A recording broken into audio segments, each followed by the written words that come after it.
राधे राधे दोस्तों, आप सभी को हरतालिका तीज की बहुत बहुत शुभकामनाएं। हरतालिका तीज भाद्रपद मास के शुक्ल पक्ष को मनाया जाता है। इस दिन सुहागिन स्त्रियां अपने पति की लंबी उम्र के लिए और कुंवारी कन्याएं अच्छे भर की प्राप्ति के लिए निर्जल व्रत रखती हैं। हरतालिका तीज को शिव पार्वती के मिलन के पावन पर्व के रूप में मनाया जाता है। माना जाता है कि इस दिन शिव पार्वती का विवाह हुआ था।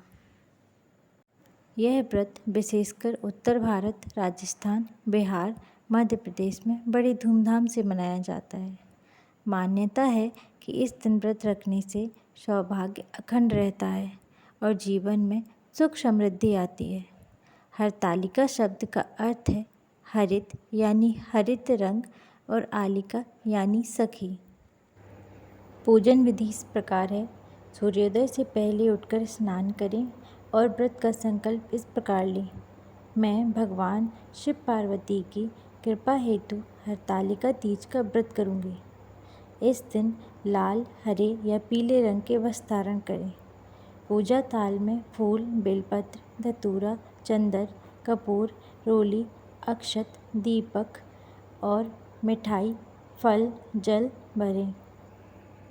शाम के पूजन के लिए मिट्टी या बालू से भगवान शिव, माता पार्वती और गणेश जी की प्रतिमा बनाएं। कलश स्थापना करके उस पर नारियल रखें। सुहागिन महिलाएं 16 श्रृंगार कर ही पूजा करें। सर्वप्रथम गणेश जी का पूजन करें, फिर शिव पार्वती जी का पूजन करें। बेलपत्र, अक्षत, चंदन, फूल, धतूरा अर्पित करें। शिवलिंग का जल, दूध, दही से अभिषेक करें। माता पार्वती को 16 श्रृंगार अर्पित करें। भगवान भोलेनाथ को जनेऊ, सुपारी, पान अर्पित करें। उसके पश्चात हवन करें और अंत में व्रत कथा का पाठ करें। हरतालिका तीज की व्रत कथा इस प्रकार है। एक बार हिमवान की पुत्री पार्वती ने भगवान शिव को पति रूप में पाने का संकल्प लिया। उन्होंने कठोर तपस्या की, यहाँ तक कि कई वर्षों तक केवल पत्तों और जल पर जीवित रहीं। लेकिन उनके पिता हिमवान ने उनका विवाह भगवान विष्णु से तय कर दिया। जब पार्वती जी को यह ज्ञात हुआ तो उन्होंने यह बात अपनी सखी को बताई। उनकी सखी पार्वती जी को घने जंगल में ले गई और यही हरतालिका कहलाया। वहाँ पार्वती जी ने निर्जल व्रत रखते हुए रेत के शिवलिंग का पूजन किया। उनके तप और भक्ति से प्रसन्न होकर भगवान शिव प्रकट हुए और उन्हें पत्नी रूप में स्वीकार कर लिया।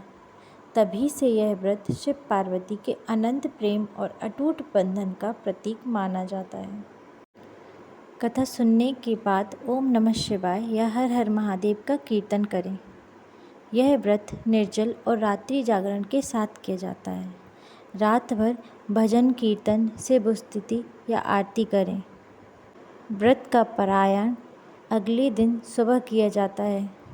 सूर्योदय से पहले पुनः स्नान कर शिव पार्वती का पूजन करें। जल अर्पित करें, फूल चढ़ाएं, आरती करें। ब्राह्मण या सुहागिन महिला को दान देकर व्रत का समापन करें। उसके बाद जल या फल ग्रहण कर व्रत खोलें। इन बातों पर विशेष ध्यान दें कि व्रत के दौरान जल भी नहीं पिया जाता।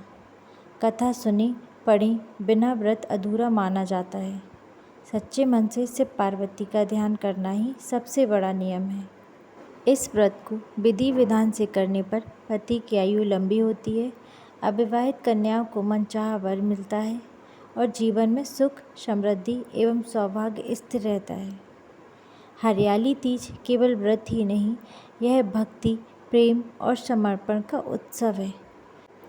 तो आइए इस पावन पर्व पर हम भी माता पार्वती की तरह अटूट श्रद्धा से भगवान शिव का व्रत करें और उनके आशीर्वाद से अपना जीवन मंगलमय बनाएं।